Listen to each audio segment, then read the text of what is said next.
ನಮಸ್ಕಾರ ಸ್ನೇಹಿತರೆ, ಎಲ್ರೂ ಹೇಗಿದ್ರಿ? ಚೆನ್ನಾಗಿದ್ದೀರಿ ಅಂತ ಹೇಳ್ತಾ, ನೋಡ್ರಿ, ಯಾರೆಲ್ಲ ನಮ್ಮ ಸ್ಪರ್ಧಾ ಅಂಗಳ ಯೂಟ್ಯೂಬ್ ಚಾನಲ್ಗೆ ಇನ್ನು ಸಬ್ಸ್ಕ್ರೈಬ್ ಆಗಿಲ್ಲ, ದಯವಿಟ್ಟು ಸಬ್ಸ್ಕ್ರೈಬ್ ಮಾಡ್ಕೊಡ್ರಿ. ಹಾಗೆ ಸದಾ ನೋಟಿಫೈ ಆಗಿರ್ರಿ ಅಂತ ಹೇಳ್ತಾ, ಒಂದು ಇಂಪಾರ್ಟೆಂಟ್ ಆಗಿರ್ತಕ್ಕಂಥ ಟಾಪಿಕ್ ನೊಂದಿಗೆ ಮತ್ತೆ ನಾನು ನಿಮ್ ಜೊತೆ ಬಂದಿದ್ದೀನಿ. ಭೂಕಂಪಗಳು ಅಂತಕ್ಕಂಥದ್ದು. ಭೂಕಂಪಗಳು ಏಕೆ ಸಂಭವಿಸ್ತವೆ, ಹೇಗೆ ಸಂಭವಿಸ್ತವೆ, ಅದರಿಂದ ಯಾವ ಯಾವ ರೀತಿಯಾದಂತಹ ಪರಿಣಾಮ ಉಂಟಾಗುತ್ತೆ, ಏನು ಹಾನಿ ಆಗುತ್ತೆ ಅಂತಕ್ಕಂಥದ್ದನ್ನ ಕುರಿತು ನೋಡೋಣ. ಮತ್ತೆ ಭೂಕಂಪದಲ್ಲಿ ಎಷ್ಟು ಪ್ರಕಾರಗಳಿವೆ, ಯಾವ ರೀತಿಯಾಗಿ ಅಲೆಗಳು ನಡೀತವೆ ಅಂತಕ್ಕಂಥದ್ದು ತುಂಬಾ ಇಂಪಾರ್ಟೆಂಟ್ ಆಗಿರ್ತಕ್ಕಂಥ ಟಾಪಿಕ್. ನಿಮಗೆ ಪ್ರತಿಯೊಂದು ಪ್ರೀವಿಯಸ್ ಕ್ವಶನ್ ಪೇಪರ್, ಯಾವುದೇ ಪ್ರೀವಿಯಸ್ ಕ್ವಶನ್ ಪೇಪರ್ ಇರಲಿ, HSTR, GPSTR, TET, CTT, ಹಲವಾರು ಎಕ್ಸಾಮ್ಗಳಲ್ಲಿ ಭೂಕಂಪದ ಮೇಲೆ ಪ್ರಶ್ನೆಗಳಾಗಿರೋದನ್ನ ನಾವು ನೋಡ್ತೀವಿ. ಹೌದಾ? ಭೂಕಂಪದ ಮೇಲೆ ಪ್ರಶ್ನೆಗಳಾಗಿರೋದನ್ನ ನಾವು ನೋಡ್ತೀವಿ. ಹಾಗಾದ್ರೆ ಯಾವ ರೀತಿಯಾಗಿ ಪ್ರಶ್ನೆಗಳನ್ನ ಕೇಳ್ತಾರೆ, ಏನ್ ಇಂಪಾರ್ಟೆಂಟ್ ಆಗಿರ್ತಕ್ಕಂಥ ಟಾಪಿಕ್ ಭೂಕಂಪದಲ್ಲಿ ಅಂತಕ್ಕಂಥ ನಾವು ನೋಡೋದಾದ್ರೆ, ಮೊದಲನೇ ಇದರ ಬಗ್ಗೆ ತಿಳ್ಕೊಳ್ಬೇಕಾದ್ರೆ ನೋಡ್ತೀವಿ, ಭೂಕಂಪ ಅಂದ್ರೆ ಏನು. ಮೊದಲನೇದಾಗಿ ಭೂಕಂಪ ಅಂದ್ರೇನು, ಯಾವ ರೀತಿಯಾಗಿ ಭೂಕಂಪ ಉಂಟಾಗತ್ತೆ, ಭೂಮಿಯ ಯಾವ ಭಾಗದಲ್ಲಿ ಭೂಕಂಪ ಉಂಟಾಗತ್ತೆ ಅಂತ ನೋಡೋದಾದ್ರೆ, ಭೂಮಿಯ ಮೇಲ್ಮೈಯಲ್ಲಿ ಉಂಟಾಗುವ ನಡುಗುವಿಕೆ, ಕಂಪನ ಹಾಗೂ ಕಂಪನಗಳ ಸರಣಿಯನ್ನು ನಾವು ಭೂಕಂಪ ಎಂದು ಕರಿತೀವಿ. ನೋಡ್ರಿ, ಭೂಮಿಯ ಮೇಲ್ಮೈಯಲ್ಲಿ ಅಂದ್ರೆ ಭೂಮಿಯ ಮೇಲೆ ಉಂಟಾಗುವಂತಹ ನಡುಗುವಿಕೆ ಅಂದ್ರೆ ಭೂಮಿ ನಡುಗುವುದು ಮತ್ತು ಕಂಪನ ಅಂದ್ರೆ ಕಂಪಿಸುವುದು, ಅಂದ್ರೆ ವೈಬ್ರೇಟ್ ಆಗುತ್ತಲ್ಲ, ವೈಬ್ರೇಟ್ ಆಗೋದು, ಕಂಪನವಾಗುವುದು, ಹಾಗೂ ಕಂಪನಗಳ ಸರಣಿ ವೈಬ್ರೇಟ್ ಆಗೋದ್ರಿಂದ ಭೂಮಿಯ ಮೇಲಿನ ವಸ್ತುಗಳು ಅಥವಾ ಅಲ್ಲಿರ್ತಕ್ಕಂಥ ಎಲ್ಲಾ ರೀತಿಯಾದಂತಹ ಹವಾಮಾನ ಬದಲಾವಣೆ ಆಗುತ್ತೆ, ಸೇಕ್ ಆಗುತ್ತೆ, ಅಂದ್ರೆ ಕಂಪನವಾಗುತ್ತೆ. ಈ ರೀತಿಯಾಗಿ ಕಂಪನವಾಗುವ ಸರಣಿಗಳನ್ನ ನಾವು ಭೂಕಂಪ ಅಂತ ಹೇಳಿ ಕರಿತೀವಿ. ಭೂಕಂಪ ಉಂಟಾಗೋದ್ರಿಂದ ಹಲವಾರು ಹಾನಿ, ಅಪಾರ ಹಾನಿ ಮಾನಿ ಎಲ್ಲ ಆಗುತ್ತೆ. ಹಾಗಾದ್ರೆ ನೋಡ್ರಿ, ಭೂಮಿ ಮೇಲ್ಮೈಯಲ್ಲಿ ಉಂಟಾಗುವ ನಡುಗುವಿಕೆ, ಕಂಪನ ಹಾಗೂ ಕಂಪನಗಳ ಸರಣಿಯನ್ನು ನಾವು ಭೂಕಂಪವೆಂದು ಕರೆಯುತ್ತೇವೆ. ಭೂಕಂಪ ಅಂದ್ರೆ ಏನಪ್ಪಾ ಅಂತಂದ್ರ, ಭೂಮಿ ಮೇಲ್ಮೈಯಲ್ಲಿ ಉಂಟಾಗುವ ನಡುಗುವಿಕೆ ಹಾಗೂ ಕಂಪನಗಳ ಸರಣಿಯನ್ನು ನಾವು ಭೂಕಂಪ ಅಂತ ಹೇಳಿ ಕರಿತೀವಿ. ಭೂಕಂಪಗಳು ಭೂಕವಚದ ಶಿಲೆಗಳ ಕ್ಷಿಪ್ರ ಚಲನೆಯಿಂದ ಭೂಕವಚ ಅಥವಾ ಮ್ಯಾಂಟಲ್ನ ಪದರದೊಳಗೆ ಉಂಟಾಗುತ್ತದೆ. ಭೂಕವಚ ಅಥವಾ ಮ್ಯಾಂಟಲ್ ಎಲ್ಲಿ, ಭೂಮಿಯ ಯಾವ ಭಾಗದಲ್ಲಿ ಭೂಕಂಪ ಉಂಟಾಗುತ್ತೆ ಅಂತಂದ್ರೆ, ನೋಡ್ರಿ, ಇದು ಭೂಭಾಗ. ನಿಮ್ಗೆ ಶಿಲಾಗೋಳ ಅಂತಕ್ಕಂಥ ಟಾಪಿಕ್ ಅನ್ನ ಮಾಡುವಾಗ ನಾನು ಸಂಪೂರ್ಣವಾದಂತಹ ಮಾಹಿತಿಯನ್ನು ಕೊಟ್ಟಿದ್ದೀನಿ. ಶಿಲಾಗೋಳದಲ್ಲಿ ಯಾವ ಪದರದಲ್ಲಿ ಭೂಕಂಪ ಉಂಟಾಗುತ್ತೆ, ಜ್ವಾಲಾಮುಖಿಗಳು ಉಂಟಾಗುತ್ತೆ ಅಂತಕ್ಕಂಥದ್ದನ್ನು ಕೂಡ ನಾನು ತಿಳಿಸಿ ಹೇಳಿದ್ದೀನಿ. ಇದೇನು ಭೂಕವಚ ಇದೆಯಲ್ಲ, ಈ ಭೂಕವಚದಲ್ಲಿ ಮತ್ತು ಮ್ಯಾಂಟಲ್ ಅಂತಕ್ಕಂಥ ಪದರ ಬರುತ್ತೆ, ಎರಡನೇ ಪದರು ಶಿಲಾಗೋಳದಲ್ಲಿ. ಆ ಮ್ಯಾಂಟಲ್ ನಲ್ಲಿ ಉಂಟಾಗುವಂತಹ ನಡುಗುವಿಕೆಯಿಂದ ಭೂಕಂಪ ಉಂಟಾಗುತ್ತೆ. ಮ್ಯಾಂಟಲ್ದೊಳಗೆ ಮತ್ತೆ ಎರಡು ಪ್ರಕಾರ ಹೇಳಿದ್ದೆ ನಾನು. ಮ್ಯಾಂಟಲ್ ನ ಮೇಲ್ಭಾಗವನ್ನ ಎಸ್ತಿನೋಸ್ಪಿಯರ್ ಮತ್ತು ಮ್ಯಾಂಟಲ್ ನ ಒಳಭಾಗವನ್ನ ಮೆಸೋಸ್ಪಿಯರ್ ಅಂತ ಕರಿತೀವಿ. ಹಾಗಾದ್ರೆ ಆ ಎಸ್ತಿನೋಸ್ಪಿಯರ್ ಅಂತಕ್ಕಂಥ ಭಾಗದಲ್ಲಿ ಜ್ವಾಲಾಮುಖಿಗಳು ಮತ್ತು ಭೂಕಂಪಗಳು ಉಂಟಾಗುತ್ತೆ ಅಂತಕ್ಕಂಥದ್ದನ್ನ ಕೂಡ ಶಿಲಾಗೋಳ ಅಂತಕ್ಕಂಥ ಟಾಪಿಕ್ ಒಳಗೆ ನಾನು ಹೇಳಿದ್ದೀನಿ. ಹಾಗಾಗಿ ಭೂಕಂಪ ಭೂಮಿಯಲ್ಲಿ ಯಾವ ಭಾಗದಲ್ಲಿ ಉಂಟಾಗತ್ತೆ ಅಂತಂದ್ರ, ಭೂಕವಚ ಮತ್ತು ಮ್ಯಾಂಟಲ್ ಅಂತಕ್ಕಂಥ ಭಾಗದಲ್ಲಿ. ಭೂಕವಚ ಅಂದ್ರೆ ಭೂಮಿಯ ಮೇಲ್ಪದರು ಮತ್ತು ಭೂಮಿಯ ಒಳಗಿನ ಎರಡನೇ ಪದರ ಆಗಿರ್ತಕ್ಕಂಥ ಮ್ಯಾಂಟಲ್ ಎಂಬ ಪದರದಲ್ಲಿ ಭೂಕಂಪ ಉಂಟಾಗುತ್ತೆ. ಹಾಗಾದ್ರ ಭೂಕಂಪನ ತೀವ್ರತೆ ಭೂಕಂಪನದ ಹೊರ ಕೇಂದ್ರದ ಸಮೀಪ ಗರಿಷ್ಠ ಪ್ರಮಾಣದಲ್ಲಿ ಇರುತ್ತದೆ. ಭೂಕಂಪ ಉಂಟಾದಾಗ ಭೂಕಂಪ ಎಲ್ಲಿ ಜಾಸ್ತಿ ಇರುತ್ತಪ್ಪ ಅಂತಂದ್ರ, ಅದು ಭೂಕಂಪದ ಹೊರ ಕೇಂದ್ರ ಏನಿರುತ್ತಲ್ಲ, ಭೂಕಂಪದ ಇಲ್ಲಿನ ಹೊರ ಕೇಂದ್ರ ಇರುತ್ತಲ್ಲ, ಭೂಮಿಯ ಮೇಲ್ಭಾಗದಲ್ಲಿ ಹೆಚ್ಚು ಪ್ರಮಾಣದಲ್ಲಿ ಭೂಕಂಪ ಉಂಟಾಗೋದನ್ನ ನಾವು ನೋಡ್ತೀವಿ. ಭೂಕಂಪ ಹೊರ ಕೇಂದ್ರದಿಂದ ದೂರ ಹೋದಂತೆ ಕಂಪನದ ತೀವ್ರತೆ ಕಡಿಮೆಯಾಗುತ್ತಾ ಹೋಗುತ್ತೆ. ಅಂದ್ರ ಭೂಮಿಯ ಹೊರ ಕೇಂದ್ರದಿಂದ ಒಳ ಹೋದಂತೆ ಅದರ ಕಂಪನ ಕಡಿಮೆಯಾಗುತ್ತಾ ಹೋಗುತ್ತೆ. ಭೂಕಂಪನಾಭಿಯು ಭೂಮಿಯ ಮೇಲಿನ ಸಮೀಪದಲ್ಲಿದ್ದರೆ, ಭೂಕಂಪನಾಭಿ ಅಂದ್ರೆ ಭೂಕಂಪ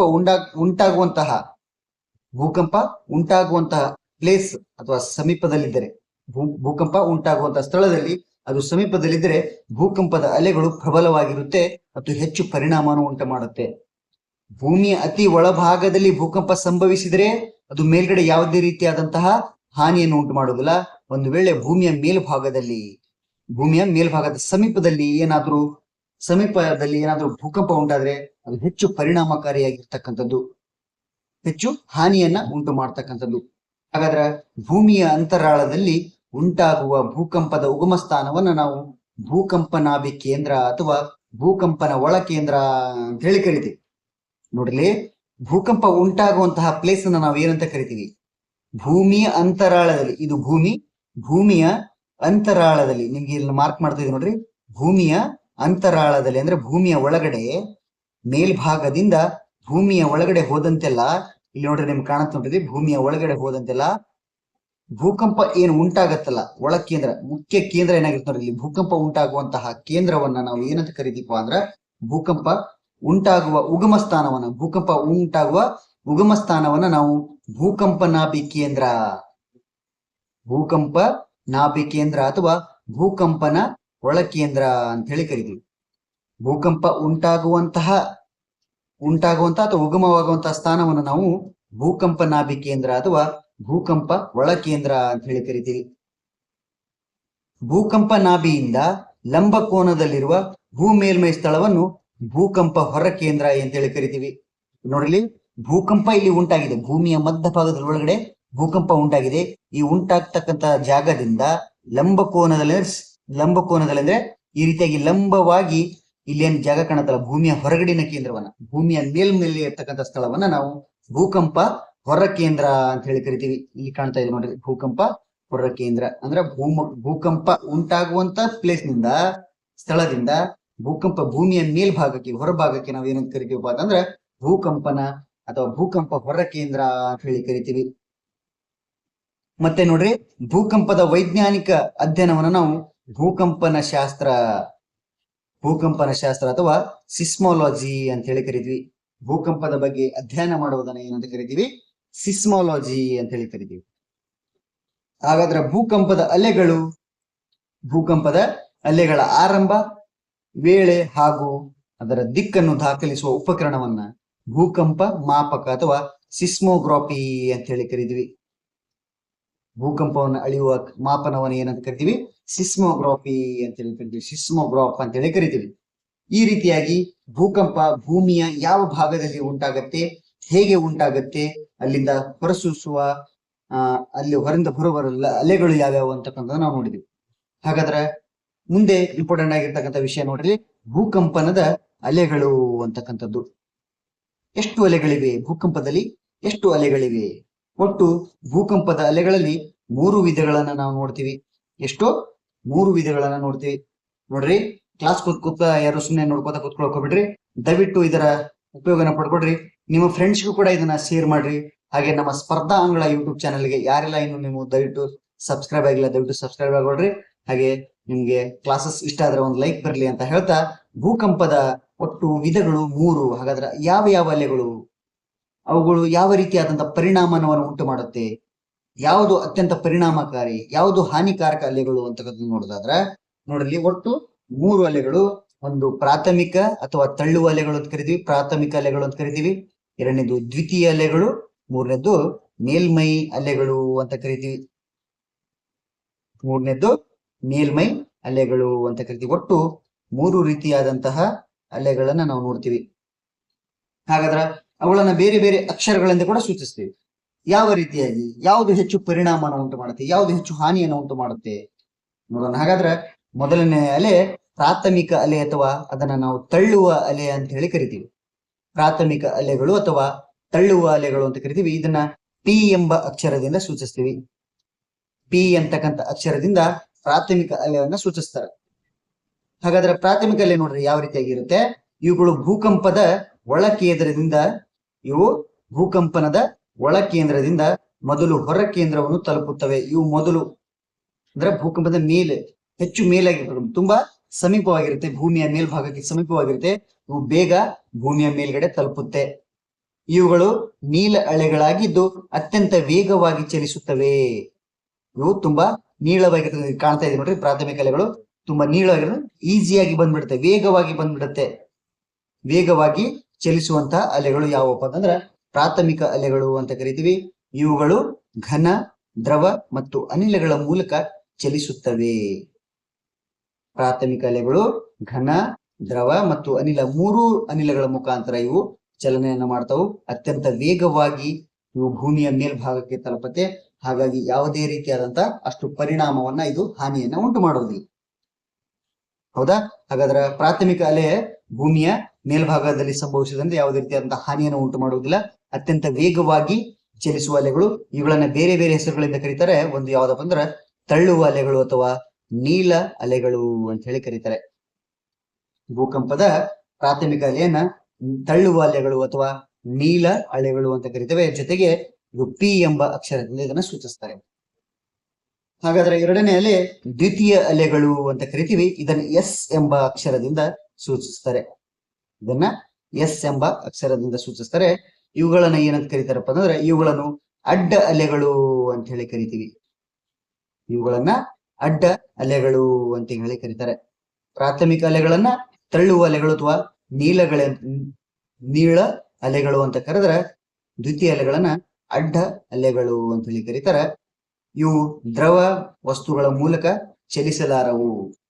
ಇವು ದ್ರವ ವಸ್ತುಗಳ ಮುಖಾಂತರ ಚಲಿಸುವುದಿಲ್ಲ. ಇವು ಕೇವಲ ಘನ ಮತ್ತು ಅನಿಲ ವಸ್ತುಗಳ ಮುಖಾಂತರ ಚಲಿಸುತ್ತೆ. ಪ್ರಾಥಮಿಕ ಅಲೆಗಳ ನಂತರ ಇವು ಹೊರ ಕೇಂದ್ರವನ್ನ ತಲುಪುತ್ತವೆ. ಮೊದಲು ಪ್ರಾಥಮಿಕ ಅಲೆಗಳು ಬಂದು ಭೂಮಿಯ ಮೇಲೆ ಮುಟ್ಟಿದ ನಂತರ ಎರಡನೇದಾಗಿ ಇವು ಹೊರ ಕೇಂದ್ರವನ್ನ ತಲುಪುವಂತವು. ಹಾಗಾಗಿ ಇದನ್ನ ಅಡ್ಡ ಅಲೆಗಳು ಅಂತ ಹೇಳಿ ಕರಿತೀವಿ. ಈ ರೀತಿಯಾಗಿ ನಿಮ್ಗೆ ಕಾಣ್ತಾ ಇದೆ ನೋಡ್ರಿ ಅಲೆಗಳು. ಈ ರೀತಿಯಾಗಿ ಅಲೆಗಳು ತಲುಪುತ್ತವೆ. ಇಲ್ಲಿ ನಿಮ್ಗೆ ಕಾಣ್ತಾ ಇದೆ ನೋಡ್ರಿ, ಈ ರೀತಿಯಾಗಿ ಅಲೆಗಳು ಇಲ್ಲಿ ತಲುಪುತ್ತವೆ. ಇವುಗಳನ್ನ ದ್ವಿತೀಯ ಅಲೆಗಳನ್ನ ಎಸ್ ಎಂಬ ಅಕ್ಷರದಿಂದ ಸೂಚಿಸ್ತಾರೆ. ಜೊತೆಗೆ ಇದನ್ನ ಅಡ್ಡ ಅಲೆಗಳು ಅಂತ ಹೇಳಿ ಕರೀತಾರೆ. ಯಾವ ಅಲೆಗಳು ಅಂತ ಕರೀತಾರೆ? ಅಡ್ಡ ಅಲೆಗಳು. ನೋಡ್ರಿ, ಈ ರೀತಿಯಾಗಿ ಅಡ್ಡಾಗಿ ಹೋಗ್ತಿರುತ್ತೆ. ಈ ರೀತಿಯಾಗಿ ಅಲೆಗಳು ಭೂಮಿಯ ಹೊರ ಕೇಂದ್ರಕ್ಕೆ ತಲುಪುತ್ತೆ. ಪ್ರಾಥಮಿಕ ಅಲೆಗಳು ಅತ್ಯಂತ ವೇಗವಾಗಿ ಚಲಿಸುವುದರಿಂದ ಇವು ತುಂಬಾ ನೀಳವಾಗಿ ಹಿಂಗೆ ಈಸಿಯಾಗಿ ಹೋಗ್ಬಿಡುತ್ತವೆ. ತುಂಬಾ ಈಸಿಯಾಗಿ ಹೋಗ್ಬಿಡುತ್ತೆ. ಆದ್ರೆ ಇದು ಕೂಡ ಅಷ್ಟು ಹಾನಿಯನ್ನ ಉಂಟು ಮಾಡೋದಿಲ್ಲ. ಹಾಗಾದ್ರೆ ಮೂರನೇ ಅಲೆ ಮೇಲ್ಮೈ ಅಲೆಗಳು ಅಥವಾ ಇದನ್ನ ಎಲ್ ಅಲೆಗಳು ಅಥವಾ ಲವ್ ಅಲೆಗಳು ಅಂತ ಹೇಳಿ ಕರೀತಾರೆ. ಮೂರನೇ ಅಲೆ ಲವ್ ಅಲೆ ಅಥವಾ ಎಲ್ ಅಲೆಗಳು ಅಂತ ಕರೀತಾರೆ. ಇವುಗಳನ್ನ ಉದ್ದ ಅಲೆಗಳು ಎಂದು ಸಹ ಕರೆಯುತ್ತಾರೆ. ನೋಡ್ರಿ, ಮೂರಕ್ಕೆ ಬೇರೆ ಬೇರೆ ಹೆಸರುಗಳಿಂದ ಕೂಡ ಕರೀತಾರೆ. ಪ್ರಾಥಮಿಕ ಅಲೆಯನ್ನ ತಳ್ಳುವ ಅಲೆ ಅಥವಾ ನೀಳ ಅಲೆ ಅಂತ ಕರೀತಾರೆ. ದ್ವಿತೀಯ ಅಲೆಗಳನ್ನ ಅಡ್ಡ ಅಲೆಗಳು ಅಂತ ಕರೀತಾರೆ. ಹಾಗಾದ್ರೆ ತೃತೀಯ ಅಲೆಯನ್ನು ಕರೀತಾರಪ್ಪ ಅಂತಂದ್ರೆ ಉದ್ದ ಅಲೆಗಳು ಅಂತ ಹೇಳಿ ಕರೀತಾರೆ. ಇವುಗಳನ್ನ ಉದ್ದ ಅಲೆಗಳೆಂದು ಸಹ ಕರೀತಾರೆ. ಇವು ಅತ್ಯಂತ ನಿಧಾನಗತಿಯ ಭೂಕಂಪ ಅಲೆಗಳಾಗಿವೆ. ಇವು ಅತ್ಯಂತ ನಿಧಾನವಾಗಿ ಭೂಮಿಯನ್ನ ತಲುಪುತ್ತವೆ. ಇವು ಅತ್ಯಂತ ಭೂಮಿಯ ಒಳ ಕೇಂದ್ರದಿಂದ ಭೂಮಿಯ ಹೊರಭಾಗಕ್ಕೆ ಅತ್ಯಂತ ನಿಧಾನವಾಗಿ ಈ ರೀತಿಯಾಗಿ ಅತ್ಯಂತ ನಿಧಾನವಾಗಿ ಚಲಿಸುತ್ತವೆ. ಅತ್ಯಂತ ನಿಧಾನವಾಗಿ ಚಲಿಸುವುದರಿಂದ ಇವು ಅತ್ಯಂತ ಹಾನಿಕಾರಕ ಅಲೆಗಳು. ಯಾವ ಅಲೆಗಳನ್ನ ಅತ್ಯಂತ ಹಾನಿಕಾರಕ ಅಲೆಗಳು ಅಂತ ಕರಿತೀವಪ್ಪ ಅಂತಂದ್ರ ಅದು ಯಾವ್ದಪ್ಪ ಅಂತಂದ್ರ ಮೇಲ್ಮೈ ಅಲೆ. ಯಾವ ಅಲೆನ? ಮೇಲ್ಮೈ ಅಲೆನ. ಇವು ತುಂಬಾ ಹೆಚ್ಚು ಭೂಕಂಪನ ಉಂಟು ಮಾಡಿ ಅಪಾರ ಹಾನಿಯನ್ನ ಮಾಡುತ್ತೆ. ಅಪಾರ ಹಾನಿಯನ್ನ ಉಂಟು ಮಾಡುತ್ತೆ, ಹಾಳು ಮಾಡುತ್ತೆ. ತುಂಬಾ ಹೆಚ್ಚು ಪರಿಣಾಮಕಾರಿಯಾದಂತಹ ಅಲೆ. ಹಾಗಾಗಿ ನಿಧಾನವಾಗಿ ಚಲಿಸುವುದರಿಂದ ಭೂಮಿಯ ಅಲೆಗಳು ಮೇಲ್ಗಡೆ, ಭೂಮಿಯ ಒಳಗಿನ ಅಲೆಗಳು ಭೂಮಿಯ ಹೊರಭಾಗಕ್ಕೆ ಬಂದು ಕಟ್ಟಡಗಳು, ಅನೇಕ ರಸ್ತೆಗಳೆಲ್ಲ ನಾಶವಾಗಿ ಹೋಗುವುದನ್ನ ನಾವು ನೋಡ್ತೀವಿ.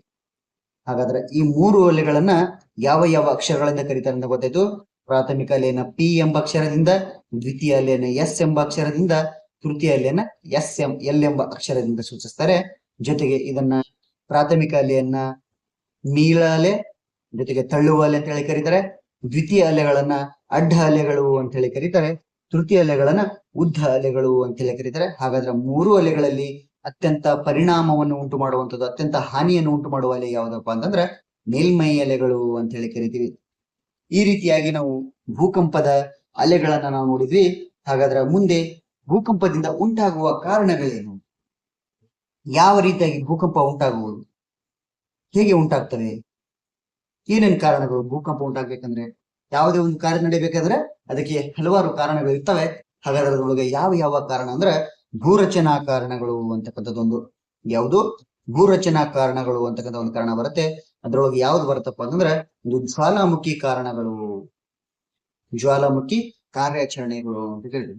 ಭೂಮಿಯ ಶಿಲಾಗೋಳ ಹೇಳುವಾಗ ಹೇಳಿದೆ, ಭೂಮಿಯ ಒಳಭಾಗದಲ್ಲಿ ಮ್ಯಾಂಟಲ್ ಅಂತಕ್ಕಂಥ ಪದರು ಕಂಡು ಬರುತ್ತೆ. ಎರಡನೇ ಭಾಗ ಮಧ್ಯಭಾಗದಲ್ಲಿ ಇಲ್ಲಿ ಎಸ್ತನೋಸ್ಪಿಯರ್ ಅಂತಕ್ಕಂಥ ಭಾಗದಲ್ಲಿ ಜ್ವಾಲಾಮುಖಿಗಳು ಉಂಟಾಗುತ್ತವೆ. ಜ್ವಾಲಾಮುಖಿಗಳು ಉಂಟಾಗುವುದರಿಂದ ಭೂಮಿಯ ಒಳಗಿನ ಶಿಲಾಪಾಕ ಭೂಮಿಯ ಹೊರಗಡೆ ಚಿಮ್ಮುವುದರಿಂದ ಇಲ್ಲಿ ಭೂಮಿಯು ಹಗರಾಗತ್ತೆ, ಭೂಮಿಯ ಒಳಭಾಗವನ್ನು ಕೊರೆದು ಹಗರಾಗಿ ಭೂಕಂಪಗಳು ಉಂಟಾಗ್ತವೆ. ಜೊತೆಗೆ ಸ್ತರಭಂಗ ಅಂತಕ್ಕಂಥ ಕಾರಣವನ್ನು ನೋಡ್ತೀವಿ. ಹಾಗೆ ಮಾನವ ನಿರ್ಮಿತ ಅಂಶಗಳೊಳಗೆ ಯಾವ್ಯಾವ ಬರ್ತವೆ? ಮಾನವನು ಕೂಡ ಭೂಕಂಪ ಉಂಟಾಗ್ಲಿಕ್ಕೆ ಹಲವಾರು ರೀತಿಯಾದಂತಹ ಕಾರಣಗಳನ್ನ ಮಾಡ್ತಾನೆ. ಯಾವ್ಯಾವ ಕಾರ್ಯಗಳನ್ನ ಮಾಡ್ತಾನೆ ನೋಡ್ರಿ. ಗಣಿಗಾರಿಕೆ, ಭೂಮಿಯನ್ನ ನಾವು ಅಗದು ಭೂಮಿಯನ್ನ ಗಣಿಗಾರಿಕೆಯನ್ನು ಮಾಡುವಾಗ ಭೂಮಿಯ ಒಳಗಿನ ಅತ್ಯಂತ ಆಳವಾಗಿ ಅಗದು ಭೂಮಿಯ ಭಾಗ ಸಡಿಲಗೊಂಡು ಭೂಕಂಪಗಳು ಉಂಟಾಗ್ತವೆ. ಆಳವಾಗಿ ಭೂಮಿಯನ್ನು ಕೊರೆಯೋದ್ರಿಂದ ಭೂಕಂಪಗಳು ಉಂಟಾಗ್ತವೆ. ಮತ್ತು ಬೃಹತ್ ಆಣೆಕಟ್ಟುಗಳನ್ನು ನಿರ್ಮಿಸಬೇಕಾದ್ರೆ ಅತ್ಯಂತ ಒಳಗೆ ಅದ ಭೂಮಿಯನ್ನು ಕೊರೆದು ಭೂಮಿಯನ್ನ ನಾವು ಸೊಡಲುಗೊಳಿಸ್ತೀವಿ. ಹಾಗಾಗಿ ಭೂಕಂಪಗಳು ಉಂಟಾಗ್ತವೆ. ಮಾನವ ನಿರ್ಮಿತ ಕಾರ್ಯಗಳ ಅಂಶಗಳು ಯಾವಪ್ಪ ಅಂತಂದ್ರೆ ಗಣಿಗಾರಿಕೆ ಮತ್ತು ಬೃಹತ್ ಅಣೆಕಟ್ಟುಗಳು. ಈ ರೀತಿಯಾಗಿ ಭೂಕಂಪ ಉಂಟಾಗ್ಲಿಕ್ಕೆ ಕಾರಣವನ್ನ ನಾವು ನೋಡ್ತೀವಿ. ಹಾಗಾದ್ರೆ ಭೂಕಂಪದ ತೀವ್ರತೆ ಮತ್ತು ಪ್ರಮಾಣವನ್ನು ರಿಕ್ಟರ್ ಮಾನದಿಂದ ಅಳತೆಯನ್ನ ಮಾಡ್ತೀವಿ. ಭೂಕಂಪದ ತೀವ್ರತೆ, ಎಷ್ಟು ಪ್ರಮಾಣದಲ್ಲಿ ಭೂಕಂಪ ಉಂಟಾಗಿದೆ ಅಂತಕ್ಕಂಥದ್ದನ್ನ ನಾವು ನೋಡ್ಬೇಕಾದ್ರೆ ಅದನ್ನ ಯಾವ ಮಾಪಕದಿಂದ ಅದನ್ನ ಅಳಿತಾರಪ್ಪ ಅಂತಂದ್ರೆ ಭೂಕಂಪದ ರಿಕ್ಟರ್ ಮಾನ ಅಂತಕ್ಕಂಥ ಒಂದು ಮಾಪನದಿಂದ ಇದನ್ನ ಅಳತೆಯನ್ನು ಮಾಡ್ತಾರೆ. ಈ ರೀತಿಯಾಗಿ ನಾವು ಭೂಕಂಪದ ಕುರಿತು ನೋಡಿದ್ವಿ. ಹಾಗಾದ್ರೆ ಅದರೊಳಗೆ ಇನ್ನೊಂದು ಬರುತ್ತೆ, ಸುನಾಮಿ ಅಂತಕ್ಕಂಥದ್ದು. ಇನ್ನೊಂದು ಇಂಪಾರ್ಟೆಂಟ್ ವಿಷಯ ಸುನಾಮಿ ಅಂತಕ್ಕಂಥದ್ದು. ಸುನಾಮಿಯಲ್ಲಿ ಉಂಟಾಗುತ್ತೆ ಭೂಭಾಗದಲ್ಲಿ ಉಂಟಾಗುವ ಕಂಪನಗಳನ್ನು ನಾವು ಭೂಕಂಪ ಅಂತ ಕರೆದ್ರೆ, ಸಮುದ್ರದೊಳಗಡೆ ಸಾಗರದೊಳಗಡೆ ಭೂಕಂಪ ಉಂಟಾಗುತ್ತೆ. ಅದನ್ನ ಏನಂತ ಕರಿತೀವಪ್ಪ ಅಂತಂದ್ರೆ ಸುನಾಮಿ ಅಂತಕ್ಕಂಥದ್ದನ್ನ ಹೇಳ್ತೀವಿ. ಹಾಗಾದ್ರೆ ಏನು ಸುನಾಮಿ ಅಂದ್ರೆ? ಸಮುದ್ರ ಮತ್ತು ಸಾಗರದ ತಳದಲ್ಲಿ ಉಂಟಾಗುವ ಭೂಕಂಪಗಳಿಂದ ಸಾಗರಗಳಲ್ಲಿ ಅತಿ ಹೆಚ್ಚು ಎತ್ತರವಾದ ಭೀಕರ ಅಲೆಗಳು ತೀರಕ್ಕೆ ಅಪ್ಪಳಿಸುತ್ತವೆ. ಇವುಗಳನ್ನು ಸುನಾಮಿ ಅಂತ ಹೇಳಿ ಕರಿತೀವಿ. ಭೂಭಾಗದಲ್ಲಿ ಭೂಕಂಪ ಉಂಟಾಗೋದ್ರಿಂದ ಅದನ್ನ ಭೂಕಂಪನ ಅಂತ ಕರೆದ್ರೆ, ಸಮುದ್ರ ಮತ್ತು ಸಾಗರ ತಳಭಾಗದಲ್ಲಿ ಭೂಕಂಪ ಉಂಟಾಗಿ ಅಪಾರ ಪ್ರಮಾಣದ ಹಾನಿಯನ್ನು ಉಂಟು ಮಾಡುತ್ತೆ. ಸಮುದ್ರದ ಅಲೆಗಳು ಅತಿ ಎತ್ತರವಾಗಿ ಬಂದು ತೀರಕ್ಕೆ ಅಂದ್ರೆ ದಡಕ್ಕೆ ಅಪ್ಪಳಿಸ್ತವೆ. ಇದನ್ನ ನಾವು ಸುನಾಮಿ ಅಂತ ಹೇಳಿ ಕರಿತೀವಿ. ಹಾಗಾದ್ರೆ ಸುನಾಮಿ ಅಂತಕ್ಕಂಥ ಪದ ಯಾವ ಭಾಷೆಯಿಂದ ಬಂದಿದೆ ಅಂದ್ರೆ, ಸುನಾಮಿ ಅಂತಕ್ಕಂಥದ್ದು ಜಪಾನ್ ಭಾಷೆಯಿಂದ ಬಂದಿರ್ತಕ್ಕಂಥ ಪದವಾಗಿದೆ. ಹಾಗಾದ್ರೆ ಸುನಾಮಿ ಅಂದ್ರೆ ಏನು? ಸುನಾಮಿ ಅಂದ್ರೆ ಇದರ ಅರ್ಥ ತೀರಕ್ಕೆ ಅಪ್ಪಳಿಸುವ ಎತ್ತರದ ಅಲೆಗಳು ಅಂತಕ್ಕಂಥದ್ದು. ತೀರ ಅಥವಾ ಬಂದರುಗಳಿಗೆ ದಡಕ್ಕೆ ಅಪ್ಪಳಿಸುವ ಎತ್ತರವಾದಂತಹ ಅಲೆಗಳನ್ನ ಸುನಾಮಿ ಅಂತ ಹೇಳಿ ಕರಿತೀವಿ. ಇದನ್ನೇನಂತ ಕರಿತೀವಿ? ಸುನಾಮಿ ಅಂತ ಕರಿತೀವಿ. ಈ ರೀತಿಯಾಗಿ ನಾವು ಇವತ್ತು ಇಂಪಾರ್ಟೆಂಟ್ ಆಗಿರ್ತಕ್ಕಂಥ ಟಾಪಿಕ್ ಭೂಕಂಪ ಅಂತಕ್ಕಂಥ ಟಾಪಿಕ್ ಅನ್ನು ಕುರಿತು ನೋಡಿದ್ವಿ. ಹಾಗಾದ್ರೆ ದಯವಿಟ್ಟು ಇದರ ಉಪಯೋಗನ ಪಡ್ಕೊಳ್ರಿ. ಯಾರೆಲ್ಲ ನಮ್ಮ ಸ್ಪರ್ಧಾಂಗಳ ಯೂಟ್ಯೂಬ್ ಚಾನೆಲ್ ಏನು ಸಬ್ಸ್ಕ್ರೈಬ್ ಆಗಿಲ್ಲ ದೊಡ್ಡ ಸಬ್ಸ್ಕ್ರೈಬ್ ಮಾಡ್ಕೊಡ್ರಿ. ಹಾಗೆ ನಿಮ್ಮ ಫ್ರೆಂಡ್ಸ್ಗೂ ಇದನ್ನ ಶೇರ್ ಮಾಡ್ರಿ. ಮತ್ತೆ ಕ್ಲಾಸಸ್ ಇಷ್ಟ ಆದ್ರೆ ಒಂದು ಲೈಕ್ ಕೊಡ್ಲಿ ಅಂತ ಹೇಳ್ತಾ ಮತ್ತೆ ಇಂಪಾರ್ಟೆಂಟ್ ಆಗಿರ್ತಕ್ಕಂಥ ಟಾಪಿಕ್ ನೊಂದಿಗೆ ಮತ್ತೆ ಮುಂದೆ ಸಿಗೋಣ. ಅಲ್ಲಿವರೆಗೂ ಎಲ್ಲರಿಗೂ ನಮಸ್ಕಾರ.